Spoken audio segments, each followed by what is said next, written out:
나라가 어떻게 갈지 아무도 모르는 상황인데 제가 금요일 날 아침에 챗GPT에게 물어봤습니다. 오늘 탄핵 심판 결과가 어떻게 나올 것 같니? 85% 인용될 것 같습니다. 그래서 저는 아예 다른 생각을 하질 않았어요. 이거 챗GPT가 모든 데이터를 종합해서 하는 거기 때문에 거짓말을 잘 안 하거든요. 여기 어떤 분들은 잘못됐다 하시는 분도 계시고, 또 보니까 저희 그래도 친구들이 면식이 좀 됐잖아요. 거룩한 불복종 운동을 이렇게 그래가지고 될 거 아니에요. 나라가 더 혼란스러워질 것 같고, 그냥 주어진 결과에 따라서 우리는 또 꼭 차기 대선도 있고 여러 가지 다른 방안들도 있잖아요. 그래서 혹시 광화문에 나갔던 분들이나 호주영호 로데오 거리에 나갔던 분들이나 관계없이 결정되는 대로 나라가 순탄하고 화합해서 갈 수 있도록. 그래서 제가 주보에 쓴 거는 하나 되는 대한민국. 정말 하나 안 돼요. 어떻게 이렇게 안 되는지 모르겠어요. 미국은 그래도 뭐라 그래도 딱 결정되면 다 따르잖아요.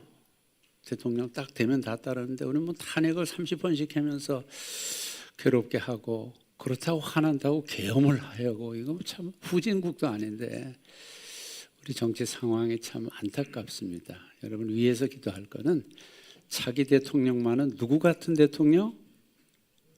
우리가 배우고 있지. 누구 같은 대통령? 다윗 같은 왕, 다윗 같은 대통령이 다시 세워져서 이 나라가 안정되이 나아갈 수 있도록.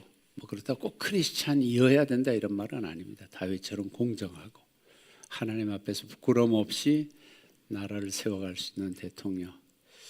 이러면 제가 자도우도 아닌 게 잘 말한 거죠. 한쪽으로 말하면 집에 가서 또 혼나더라고요. 왜 그렇게 했냐고. 그렇습니다. 그래서 제가 주보에 하나 되는 대한민국, 아마 가장 우리나라가 하나 된 것을 잘 느꼈던 때가 2002년 월드컵이었던 것 같아요. 그렇죠? 그때는 난리 났어요.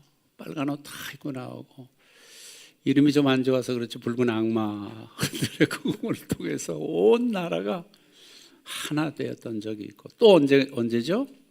거기 주보에 제가 썼는데 IMF 구제금융 때 우리 저력이 있잖아요. 그때 이것을 이렇게 빨리 통과한 나라가 세계에 없잖아요. 다 집에 있는 금반지, 저도 그때 탄핵나서 아무것도 없습니다. 지금 없었지만 하여튼 그렇게 해서 나라를 지금까지 지켜왔습니다. 이렇게 돼서 시스템에 따라서 탄핵이 된 걸 뭘 어떻게 바꿀 수 있겠습니까?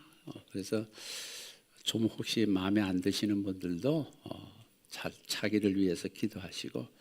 근데 제가 제일 좀 두려워하는 것은 탄핵 반대 집회를 했던 큰 팀이 광화문에서 했던 모 목사님하고, 또 전국을 돌면서 탄핵 집회를 했던 모 목사님 두 분이 정말 크리스찬들을 전부 묶어서 이 탄핵 집회, 반대 집회에 참여하게 했었어요. 그래서 기독교인들은 이 다르게 가나? 이런 생각들을 많이 했던 것 같아요. 춘천에도 하고 그랬는데, 하여튼 이를 위해서 우리가 더 기도하면 하나님 정말 차기 정부는 건강하고 좋은 모든 백성들이 인정할 수 있는 그런 정부, 또 어떤 정부가 들어섰다고 해서 반대하고 그러지 말고 그냥 같이 그렇게 나아가는 그런 나라가 되었으면 좋겠습니다. 이를 위해서 좀 같이 기도해 주시길 바라고, 오늘은 왕 같은 왕 다윗의 두 번째 이야기 사무엘하서입니다. 히브리서 이름은 거기 그대로 사무엘의 뜻은 뭐라 그랬죠? 하나님이 어떻게 하셨다? 하나님이 들으셨다. 하나님의 들으심, 사무엘입니다. L자 들어가면 대부분 하나님과 관계되는구나, 그렇게 생각하면 될 것 같아요. 그래서 사무엘하서입니다.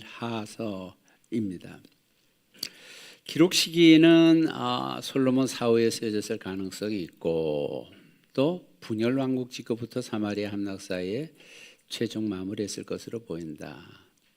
그러므로 BC 930년 700. 어떤 분들 이거 왜 거꾸로 가나요? 그러는데 거꾸로 가는 게 아니에요. BC이기 때문에 이렇게 거꾸로 나가는 겁니다. 기록자 분명치 않다는 건 똑같습니다. 사무엘상과 같아요. 생전에 기록했으나 여러 사람이 기록한 것을 가지고 또 한 익명의 사람이 편집했을 가능성이 있다. 기록 장소는 가나안, 주요 인물은 다윗, 이스보셋, 아브넬, 무비보셋, 우리야, 바세바, 나단, 요압, 암논, 압살. 그 사람들이 이렇게 나오면 그 사람들의 그 이미지가 다 떠오르나요? 가만히 있다는 건 맞다는 뜻이죠. 하여튼 그래서야 합니다. 기록 장소 저 했고요. 핵심어 다 같이 시작. 사울의 죽음, 헤브론, 40년간 통치, 언약궤, 성전, 다윗 언약, 다윗 집안의 재화, 회개. 이 재화라는 것은 화가 있었다는 겁니다. 큰 다윗 집안에 화가 있었다는 거고요. 주제 시작. 다윗처럼 회개하고 다윗처럼 사랑을 받자. 하나님 사랑 받으려면 어떻게 해야 돼요? 회개 잘해야 돼요. 잘 뉘우치고 하나님 앞에 죄를 깨끗하게 정리하는 그런 사람 되는 것. 제가 가만히 보니까 지난번에 죽을 뻔하다가 살아난 게 회개할 게 있는 것 같다는 생각이 들어요. 하나님 뭘 더 회개해야 되죠? 요즘 회개 많이 하고 있습니다. 다윗 언약. 이 사무엘하서의 중요한 부분은 다윗에게 해주신 하나님의 언약입니다. 아시잖아요. 다윗이 하나님의 성전을 짓고 싶어 했지만 하나님은 다윗의 집과 나라가 내가 하나님 집 짓겠어요. 그때 하나님이 내가 네 집을 세우겠다 이렇게 하시는 말씀이잖아요. 그리고 그 왕위가 견고하게 되리라. 굉장히 7장 이 부분 중요한 말씀입니다. 이집트 메소포타미아 수메르 그 지역 한 왕가의 지속이 평균 100년 되는 왕가가 별로 없다는 거예요. 그래 계속 반란이 일어나고 또 탄핵이 되고 막 이래 가지고 100년 지속되는 것이 없는데 400년간 다윗 왕가는 그렇게 왕권을 지속할 수 있었던 것은 하나님이 약속하신 그 약속과 하나님의 자비하심. 기록 목적 시작. 다윗 왕국이 장차 임할 메시아 왕국의 그림자이며 하나님의 구속사적인 섭리하에 그 역사가 진행되고 있음을 보여주기 위해. 계속 시작. 사울이 죽은 후 그의 아들 이브보셋이 사령관 아브넬의 지원을 받아 왕위에 올랐고 게릴라전으로 사울을 괴롭히던 다윗은 유다 지파를 중심으로 하여 헤브론에서 왕이 되었다. 결국은 다윗이 이스보셋을 물리치고 나라를 통일하여 예루살렘으로 천도하고 법궤를 가지고 왔다. 그는 또 주변 나라들을 다 정복하고 영토를 이집트에서 유브라테까지 확장하여 대왕국을 건설했다. 그러나 그는 밧세바와 간음함으로 어려움에 빠지기 시작했다. 그의 아들 압살롬의 반역으로 망명을 하다가 수도를 탈환했으나 아들을 잃는 아픔을 겪었고 또 세바의 반역으로 흉년 등으로 고생했다. 다 같이 한마디 시작. 순종하는 왕은 앞엔 뭐라 그랬죠? 하나님이 원하시는 왕은 무엇하는 왕? 순종하는 왕. 근데 이제 하가서에서는 순종하는 왕은 회개 잘해야 된다. 회개. 동계산 잘해야 된다는 거예요. 회개 잘해야 된다. 또 썰렁한데 이게 안 통하네. 세 부분으로 나누어집니다. 1장서부터 10장까지는 다윗의 승리입니다. 통일왕국에서 다윗이 첫 부분에 얼마나 잘 통치를 하는지 몰라요. 그리고 법궤를 가져오고 그렇습니다. 나단의 예언이 나오죠. 그 다음에 군사적인 큰 승리를 거둡니다. 근데 11장이 문제의 장입니다. 11장. 레위기 11장은 무슨 장이죠? 젓가락장? 무슨 장이죠? 젓가락장이라고 그러고 힌트를 줬는데 음식물 뭐는 먹고 뭐는 먹지 말아라 하는 게 레위기 11장이잖아요. 다윗이 범죄한 불순종과 죄입니다. 그렇게 승승장구하다가 죄를 짓죠. 그 다음에 이제 그것 때문에 찾아오는 다윗의 재난이 다윗 집안으로 오게 되고 그 다음에 후반부 19장부터 이 부록처럼 되어 있는 왕권 회복과 왕국의 고난. 그래서 심판이 임하는 것이다. 장소는 헤브론에서 7년 반 동안, 예루살렘에서 33년 동안의 이야기이다. 배경도 쭉 같이 읽겠습니다. 사무엘하는 BC 1011년부터 BC 971년까지 40년에 걸쳐 있다. BC 1200년부터 BC 900년까지의 기간은 국가적인 불안과 정치적인 투쟁의 시기였다. 애굽은 사무엘서의 전 기간을 통하여 연약함과 국가의 쇠퇴와 분산으로 특징을 아시리아스로도 극도로 연약해 있었고 바벨론에서도 내부적인 연약함과 외부의 침입의 상황은 애국과 아시리아와 똑같. 이까지 보면요, 그들을 늘 괴롭혀오고 늘 투쟁이 됐던 바벨론, 아시리아, 애굽도 다 그때는 힘이 약해져 있었던 때입니다. 하나님이 기회를 그래 만드시는 거죠. 그다음 그러므로 애국과 아시리아의 정치적인 영향은 팔레스타인에서 사라졌다. 결과적으로 이스라엘의 초기 왕들은 비교적 자유로웠던 것이다. 그들의 유일한 적들은 블레셋, 그 옆에 늘 해변 족속 블레셋이 있고요. 아말렉, 에돔, 미디안, 그리고 암몬 족속 같은 팔레스타인의 지방 민족들이었다. 이웃 지파들의 저항은 점차로 극복되었고 그들 중 대부분이 이스라엘의 통치하에 들어오게 되었다. 마침내 다윗과 솔로몬은 전에 애굽 제국과 메소포타미아 국가들에 속해 있던 방대한 지역들을 다스리게 됐다. 그래서 큰 나라. 그렇게 지금 역사에서 표현하지는 않지만 제가 이 자료를 이렇게 보면서 그때는 임시 다윗 제국이라고 해도 될 만했다. 제국이라고 했을 때 몇 나라를 통합하고 방대한 국가를 형성했던 걸 제국이라 그러는데 그런 제국이 될 수도 있었겠다는 생각이 들어요. 주의 신학, 하나님이 큰 죄를 지어도 용서하신다는 사실과 동시에 그냥 이제 죄의 대가는 반드시 치르게 하신다는 사실을 알려주고 있다. 그래서 또한 하나님은 한 개인을 성장시켜 그분의 뜻을, 그 개인은 누구일까요? 당연히 나와야지 반응이 안 좋네요. 당연히 다윗이겠죠. 그분의 뜻을 이루는 도구로서 사용하신다는 것을 보여준다. 역사서의 관점. 이거 제가 보니까 굉장히 역사서를 읽을 때, 우리가 계속 지금 역사서를 공부하고 있잖아요. 역사서를 읽을 때 이 네 가지 관점을 분명히 가져야 돼요. 먼저는 구속사적 관점입니다. 즉 하나님이 인류를 구속하시고 구원하시겠다는 그 계획을 이루어가는 관점이 역사서에 있다는 겁니다. 그래서 역사서를 읽을 때 하나님이 이를 통해서 내 백성을 구원하신다는 거예요. 두 번째 신명기 신학.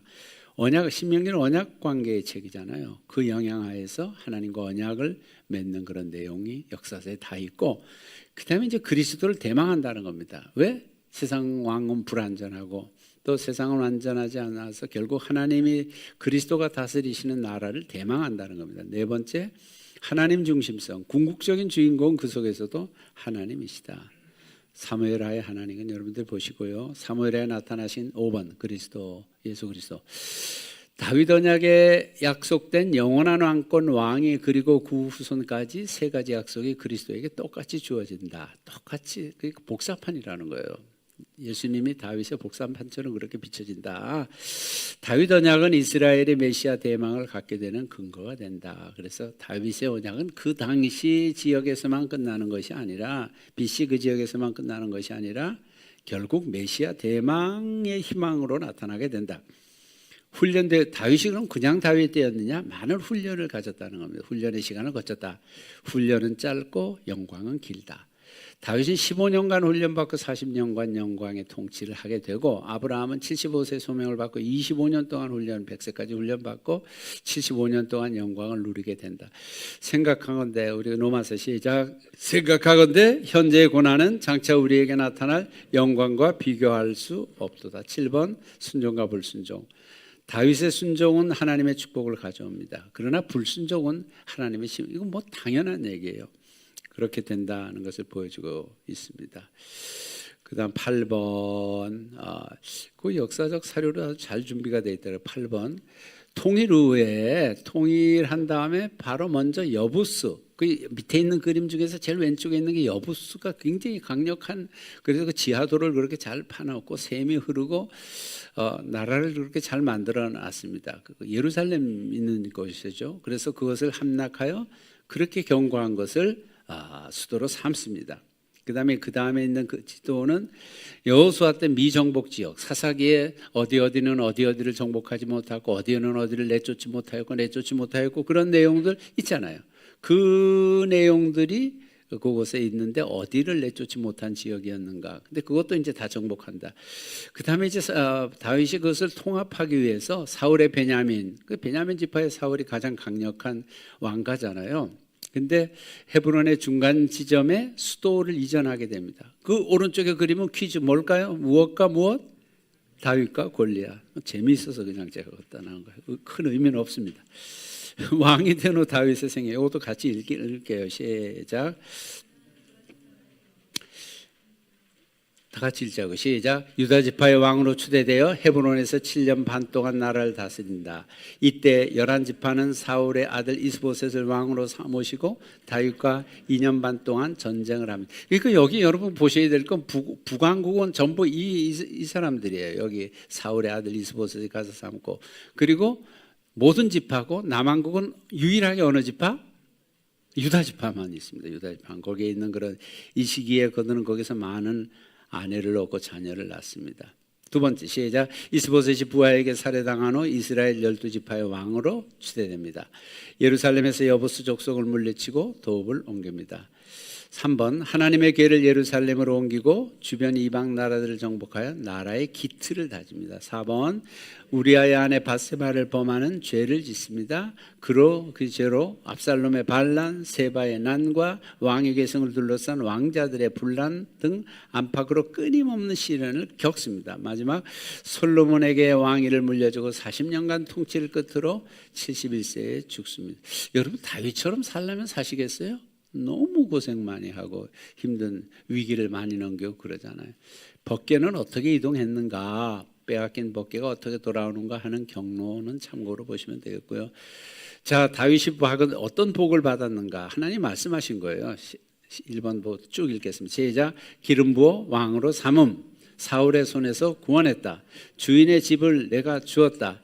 주인의 아내들을 내 품에 두고 이스라엘을 내게 맡겼다. 유다 족속을 내게 맡겼다. 부족하다면 이것저것 다 그 마지막 말, 그래도 네가 부족하다면 내가 이것저것 다 줬을 거야. 하나님이 그래 말씀하시는 거예요. 그러니까 다윗은 얼마나 복 많이 줬어요. 근데 불순종했죠. 다윗의 불순종들이 많아요. 시작. 말씀 없인 여기고 악을 행했다. 칼로 햇사람 우리아를 쳤다. 암몬 자손의 칼로 죽였다. 그 철을 빼앗아 처로 삼았다. 하나님 없인 여기고 은밀히 행하였으나 원수에게 비방거리가 되었다. 그래서 받은 죄의 대가가 12절에 나와 있습니다. 칼이 내 집에서 떠나지 않는다. 내 아내를 빼앗겨 이웃들에게 주리나 백주에 내 아내가 다른 남자들과 동침하리라. 뭐 이런 일들이 그에게 나오고 마지막에 그가 낳은 아들은 죽을 것이다. 뭐 이런 내용들에 있고요. 13번 성전 건축. 다윗이 하나님, 너 읽을 때마다 너무 좋잖아요. 다윗이 하나님을 향한 마음입니다. 나는 왕궁에 사는데 하나님은 텐트에 계셔서 되겠습니까? 그런 마음이에요. 성전 건축의 배경, 그 다음에 나단의 허락, 하나님의 응답, 하나님의 약속, 그 과정으로 그렇게 차례대로 가는 거예요. 거절이요. 그런데 하나님이 거절하지. 왜 거절했어요? 너무 내 손에 너무 피가 많이 묻었어. 저는 아까 찬양할 때도 피가 많이 나와서 얼마나 좋았는지 몰라요. 피자가 많이 나오면 전 좋아요. 근데 오늘 찬양을 다 찬양하여라 이렇게 나오면 또 좋아요. 왜 좋을까요? 우리 여라가 또 생각나서 좀 많이 나오고 찬송가에 우리 집 식구들이 많이 나와야죠. 진정한 성전은 무엇인가? 다윗이 지으려는 집을 하도 외웁니다. 그러니까 눈에 보이는 건물이에요. 빌딩입니다. 건물. 그거 짓게 되는 거예요. 근데 하나님이 지으려는 성전은 다이너스티, 왕가입니다. 왕가. 옛날에 다이너스티라는 차가 있던데, 그렇죠? 다이너스티, 왕가를, 하나님은 너 왕가를 장구하게 하리라. 어느 게 더 좋아요? 집 하나 지어주는 것 하도 외워가 났습니까? 그러나 하나님께서 다이너스티를 주겠다. 이 시대의 성전은 뭐예요? 늘 강조하는 것, 하나님의 임재가 거하는 곳, 온 땅 열방, 우리 교회 또 우리의 모두가 성전입니다. 하나님 말씀하신 말씀 읽겠습니다. 시작. 그는 내 이름을 위하여 집을 건축할 것이요 나는 그의 나라 왕위를 견고하게 하리라.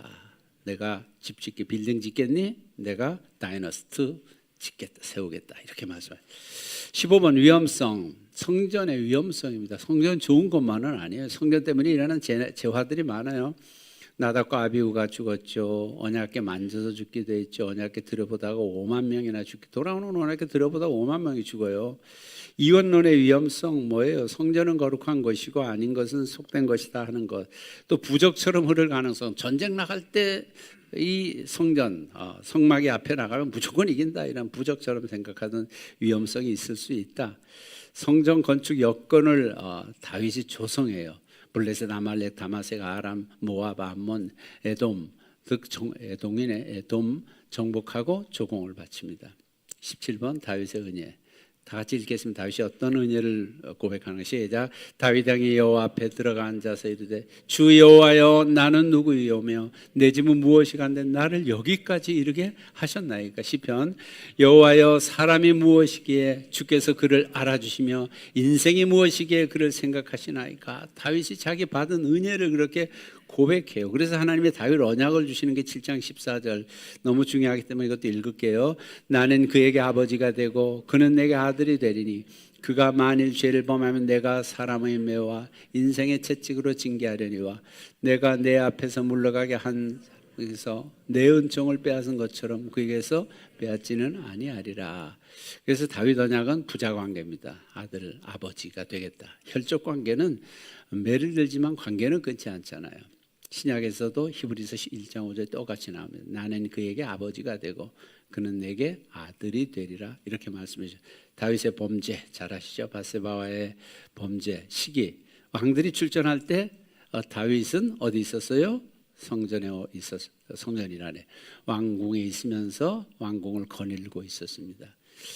참 뭐 어쩔 수 없이 왕이 출전 안 하는 전쟁이니까 그렇겠습니다만은 그래요. 또 장소가 되게 근데 예전에 전쟁을 할 때는 되게 앞에 가서 나를 따르라 이러면서 막 전쟁을 하잖아요. 근데 왕궁에 올라가 실실 놀고 있어요. 근데 장소는 예루살렘에 그대로 있었던 거죠. 시간은 저녁 때입니다. 저녁형 인간. 그래서 전에도 했습니다. 아침형 인간과 비교했는데 그다음에 유혹 그런 생각이 들 수는 있겠죠. 목욕하는 여인을 보고 뭐 그런 생각이 안 들겠어요. 그런 생각이 들 수는 있겠지만 그것을 구체적으로 이제 실행해 가는 게 이게 문제가 크다는 거예요. 아침형 인간은 전화의 자료에도 있어서 제가 그대로 옮겨놨고요. 누가 왕인가? 하나님을 왕으로 하는 사람은 제일 왕관이 하나님 앞에 있는 사람은 사람을 사람으로 대합니다. 인권을 존중하고 그를 좋은 가치로 여기면서 대해요. 근데 다윗이 여기 뭐 이 그림에는 다윗이 그렇게 하지 않았다는 거죠. 우리아를 범하는 것 같은 거는 똑같은 인간으로 대하지 않고 왕과 신하 그 이상도 이하도 아닌 것으로 되어 있기 때문에 그렇고 돈 같은 것은 돈 같은 것은 이거 거꾸로 말했네. 하여튼 뭐 무슨 뜻인지 아시죠? 그래서 돈 그 보따리 있는 건 돈이거든요.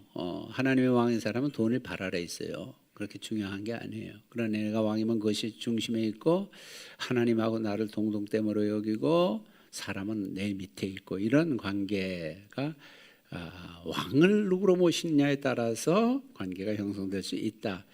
그럼 왜 우리 삶에는 부흥이 없는가? 성경은 부흥의 이야기를 하고 있는데 이거 죄지어서 회개하지 않아서 부흥이 없다는 것을 말하려는 거예요. 다윗의 회개. 하나님이여 주의 인자를 따라 내게 은혜를 베푸시며 주의 많은 긍휼을 따라 내 죄악을 지워주소서. 부흥은 회개에서 시작합니다. 이것도 아까 읽으셨죠? 역대하 너무나 역대하 말씀 잘 아시는 말씀이죠. 그다음에 시므이의 저주. 그 때문에 결국 시므이가 저주를 합니다.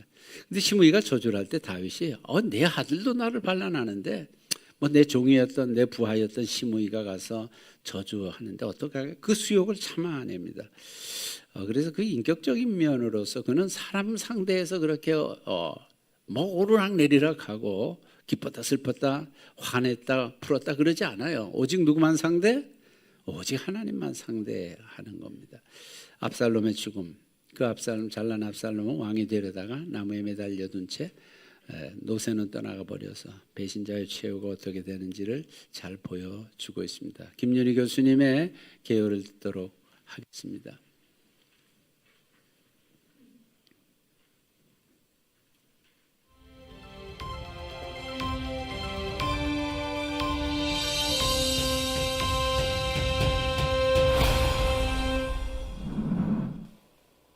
안녕하세요. 이번에는 사무엘하에 대해 살펴보겠습니다. 현재 사무엘상하는 2권으로 나누어 있으나 원래는 한 권이었습니다. 역사적으로는 사사기 말기부터 다윗 말기까지를 다룹니다. 유대 전승에 따르면 사무엘하는 선지자 나단과 갓이 기록했다고 보지만 확실하지 않습니다. 사무엘하에는 다윗 시대의 관습을 설명해주는 내용이 나오는데 이것은 이러한 관습이 익숙하지 않은 시대를 사는 사람들에게 필요한 정보입니다. 그렇기 때문에 다윗과 동시대 사람인 나단과 같이 썼을 가능성은 낮다고 할 수 있습니다. 사무엘서를 쓴 저자는 분명 책에 나오는 야살의 책과 같은 자료를 사용했을 것입니다. 또한 다윗 시대에 사관이 있었던 기록이 있고 역대상의 사무엘, 나단, 갓이 다윗의 행적을 기록한 자료들이 있다고 나오는 것으로 보아 국가기록보관소나 도서관 같은 곳이 있었을 것이라 추측해 볼 수 있습니다. 어떤 익명의 저자가 다윗 시대 한참 후에 이런 기록들을 사용하여 썼을 가능성이 높습니다. 사무엘하는 전체가 다윗에 대한 스토리입니다. 다윗의 왕으로의 등극, 다윗의 언약, 다윗의 쇠퇴 이렇게 크게 세 부분으로 나누어집니다. 가장 먼저 1장, 6장은 다윗이 왕으로 등극하는 과정을 다룹니다. 사무엘상은 길보아 전쟁에서 블레셋과 싸우다가 사울과 요나단을 비롯한 그의 아들들이 전사하는 것으로 마지막을 마칩니다. 사무엘하는 사울과 요나단의 죽음에 대한 다윗의 애가로 시작함으로써 다윗이 사울의 죽음에 관계하지 않았음을 보여줍니다. 사울을 죽였다고 말한 아말렉이는 여호와의 기름 부음 받은 자를 죽였다는 죄목으로 처형했으며 사울의 남은 아들 이스보셋을 죽인 자도 처형했으며 사울의 군대 장관 아브넬을 암살한 요압에게도 책임을 물어 죽였고 요나단의 아들 무비보셋에게도 잘 대해줌으로써 다윗이 왕위 찬탈자가 아님을 보여줍니다. 그리고 다윗을 왕위에 앉힌 분은 하나님이심을 강조합니다. 헤브론을 기지로 사울과와 전쟁을 마치고 다윗은 이스라엘 전체의 왕으로 30세의 나이에 옹립되어 주전 1010년에서 970년까지 40년간 통치합니다. 이때 수도를 헤브론에서 예루살렘으로 옮기며 여호와의 언약궤를 예루살렘으로 가져옵니다. 7장은 다윗의 언약을 다룹니다. 다윗은 하나님의 언약궤를 안치할 성전을 짓고 싶어 합니다. 그러나 하나님께서는 그보다 다윗의 집을 세우시겠다고 약속하십니다. 그러면서 다윗과 언약을 세우는데 이것이 신학적으로 사무엘서의 하이라이트라 볼 수 있습니다. 다윗 언약은 앞으로 전개될 구약 전체의 중요한 뼈대를 형성합니다. 다윗 언약은 하나님의 비조건적 언약으로서 다윗의 후손을 통해 이어지는 영원한 다윗의 왕조와 나라를 약속하십니다. 다윗의 후손은 누구일까요? 솔로몬일까요? 아니면 그보다 더 먼 미래에 오실 다윗의 혈통에서 난 메시아 왕이신 예수 그리스도이실까요? 이처럼 사무엘서는 우리 모두가 다윗의 후손이 누구일지 궁금해하며 구약 성경을 읽어나가기를 바라고 있습니다. 8장에서 24장은 다윗의 쇠퇴를 다룹니다. 다윗이 자신의 충신인 우리아의 아내와 간음하여 임신을 시키고 우리아를 전쟁터에서 죽게 한 살인교사죄를 저지른 이후부터 그는 쇠퇴하기 시작합니다. 이때부터 다윗 집안의 재화가 끊이지 않습니다. 간음한 여인의 아이가 죽고 다윗의 아들 암논은 이복 누이를 강간하고 누이의 오빠 압살롬은 암논을 보복살해하고 또한 압살롬은 다윗에게 모반하여 왕국을 뺏고 백주의 다윗의 후궁들과 동침하며 본인도 죽임을 당하는 비극이 연달아 일어납니다. 사무엘하 마지막에서 다윗은 인구조사를 하여 여호와 앞에 자기 과시의 범죄를 저지름으로써 다시 한번 하나님의 진노를 자처하게 됩니다. 다윗은 자신이 저지른 이 모든 죄를 철저히 회개합니다. 시편 32편과 51편은 그의 이러한 모습을 적나라하게 보여줍니다. 하나님께서는 회개하는 다윗에게 죄와 가운데서도 밧세바에게는 아들 솔로몬을 주셔서 다윗의 왕조를 이어가게 하셨습니다. 또한 인구조사 후에는 아라우나의 타작마당을 구매함으로 후에 성전 건축 자리를 예비하게 하십니다. 다윗은 그의 죄에도 불구하고 하나님을 진정으로 사랑하고 경외하며 하나님의 마음에 합당한 자였으며 진정한 회개가 무엇인지를 잘 보여주는 신앙의 귀한 선배입니다. 그의 일생 동안 여호와를 신뢰하는 자에게는 인자하심이 두루리로다라는 고백을 실제로 보여준 인물이기도 합니다. 그러기에 여호와께서는 다윗의 후손으로 하여금 영원한 왕국을 세우겠다는 언약을 맺으신 것입니다. 사무엘하 묵상하시며 다윗과 하나님의 관계를 배우고 다윗처럼 회개하고 다윗만큼 하나님의 사랑을 받게 되시기를 축원합니다. 네, 감사합니다. 메시지 몇 개만 좀 나눌 텐데요. 너무 잘 아시는 다윗의 스토리이기 때문에 솔로몬의 이야기입니다. 솔로몬은 처음 너무 화려하게 시작을 했습니다만은 솔로몬의 죽음과 그 아들의 죽음 가운데 너무나 사울이죠. 죄송합니다. 사울은 참 초대 왕으로 그 영광스러운 자리로 너무나 화려하게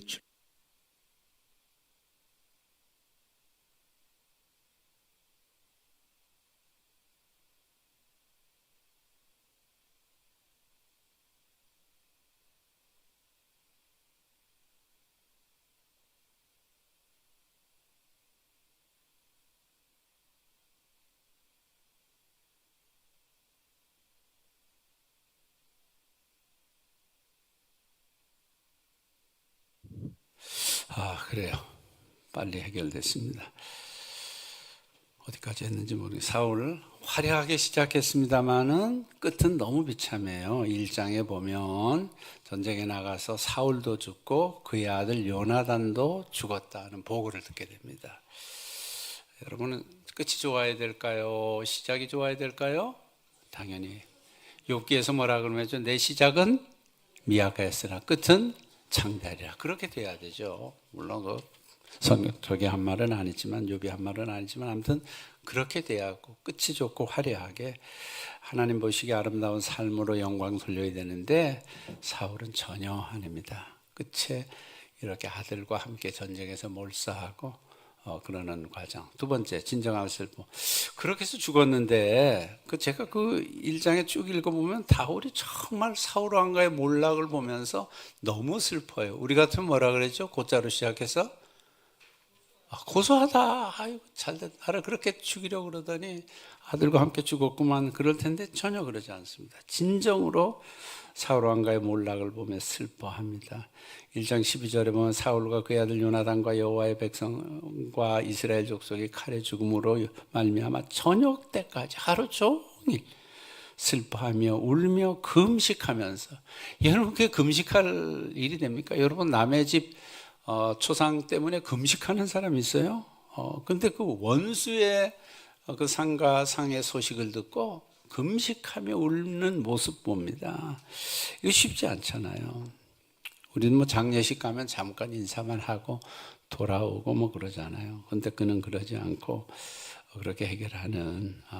그리고 세 번째, 이건 뭐 늘 하나님께 자세히 묻습니다. 2장 1절 보면 그 후에 다윗이 여호와께 여쭈어 이르되 하나님께 물었습니다. 뭐라고요? 내가 유다 왕 한 성읍으로 올라가리까? 여기 입니다. 어떤 성읍으로 올라가리까? 정확한 건 더가 아닙니다.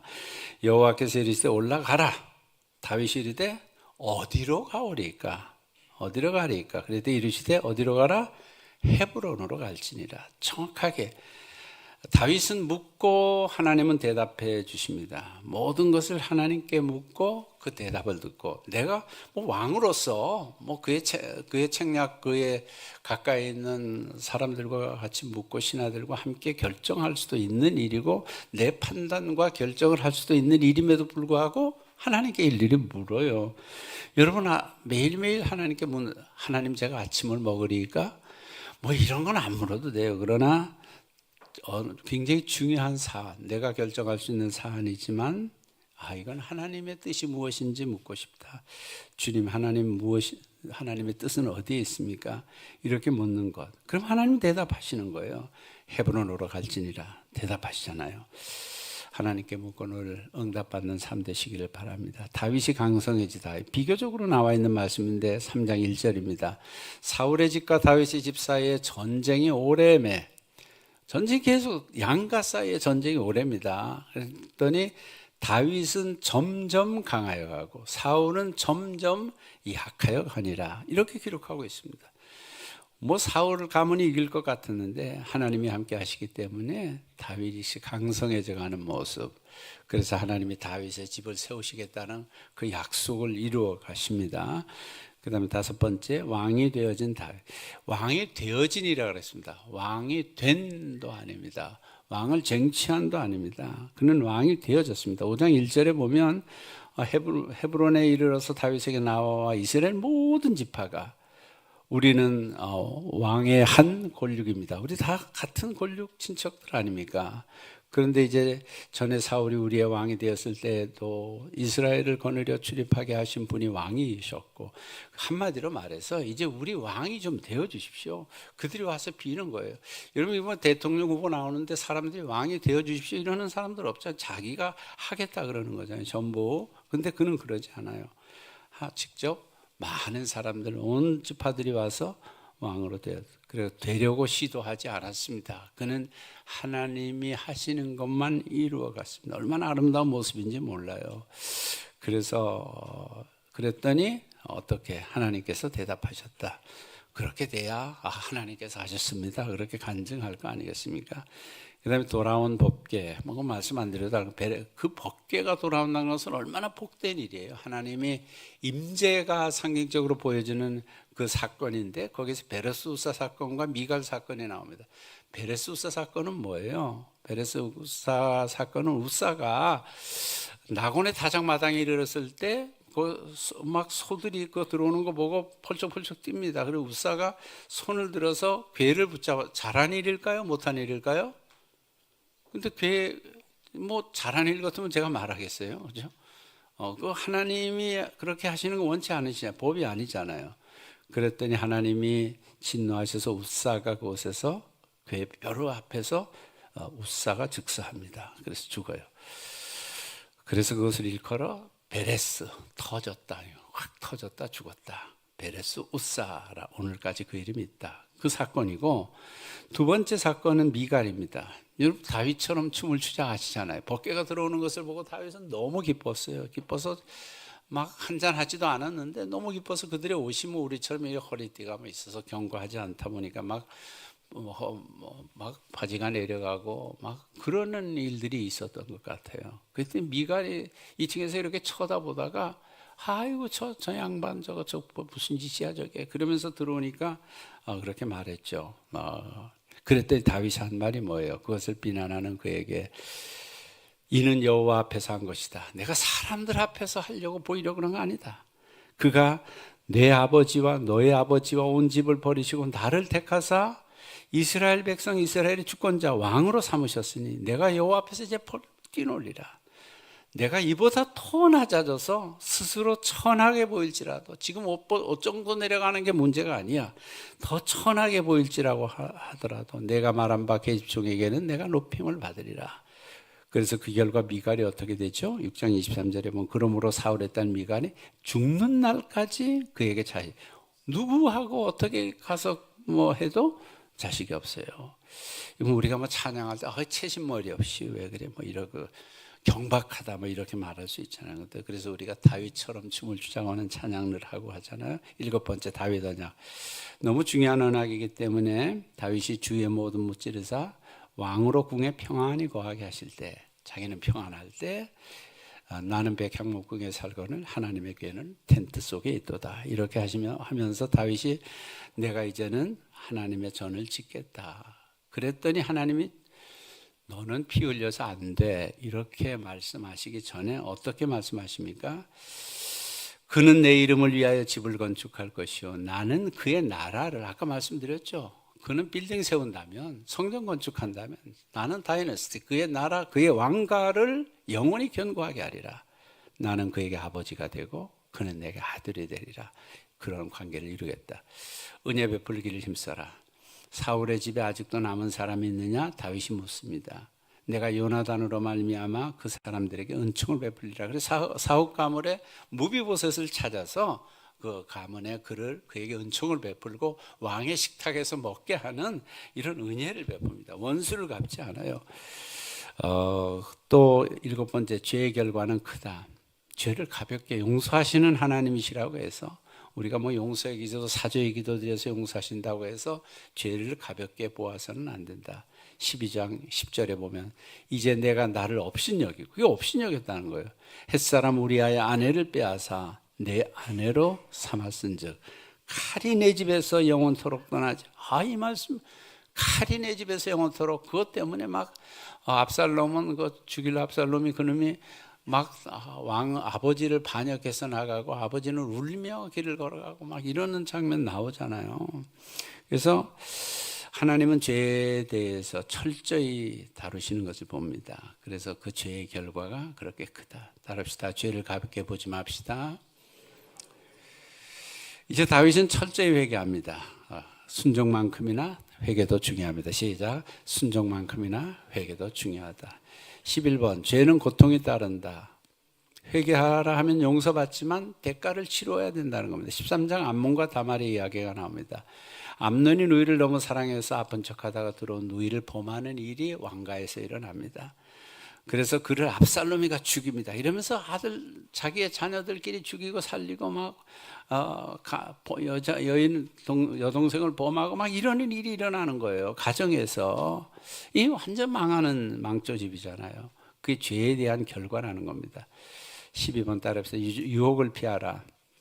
성군 다윗도 7계를 범했는데요. 우리 아내 바세바를 범하는 스토리는 너무 수치졌습니다. 근데 그 유혹에서 어떤 성경 편집자들이 이거 좀 뺐으면 좋겠다 하는 그런 생각도 들 때가 있어요. 그러나 우리에게 교훈을 주시고 우리가 경성하시길 원하고 이런 내용이 그대로 포함되어 있습니다.